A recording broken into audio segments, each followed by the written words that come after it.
জীবনে অনেক সম্পর্ক এসেছে, অনেক সম্পর্ক হারিয়েও গেছে, কিন্তু একটা সম্পর্ক আজও আগের মতোই আছে। Welcome to Pompi Tux, real life real feelings.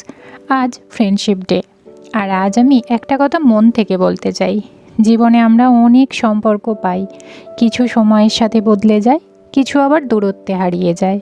কিন্তু আমার জীবনে যদি এমন একটা সম্পর্কের নাম বলতে হয় যেটা আজও একটুও বদলায়নি, তাহলে সেটা হলো আমাদের এই ফ্রেন্ডশিপ। হয়তো এই কারণেই আজও বারবার আমার ইন্ডিয়া ফিরে যেতে ইচ্ছে করে, শুধু নিজের শহরের জন্য নয়, সেই মানুষগুলোর জন্য যাদের সঙ্গে কাটানো এই ছোট ছোট মুহূর্তগুলো আজও আমার জীবনের অনেক বড় সম্পদ। সবচেয়ে ভালো লাগে একটা জিনিস ভেবে, আমাদের বন্ধুত্ব কিন্তু শুধুই আমাদের মধ্যেই সীমাবদ্ধ নেই। আমাদের ছেলেমেয়েরাও একসঙ্গে দেখা হওয়ার জন্য দিন গোনে, একসঙ্গে খেলাধুলা করে, হাসে, নতুন নতুন স্মৃতি তৈরি করে। মনে হয় আমাদের বন্ধুত্বের গল্পটা এখন ওদের মধ্যেও বেঁচে আছে। আজকের এই ব্যস্ত জীবনে, যেখানে অনেক সম্পর্ক খুব সহজেই বদলে যায়, সেখানে বছরের পর বছর একই ভালোবাসার একই টান নিয়ে পাশে থাকা বন্ধু পাওয়া সত্যিই একটা আশীর্বাদ।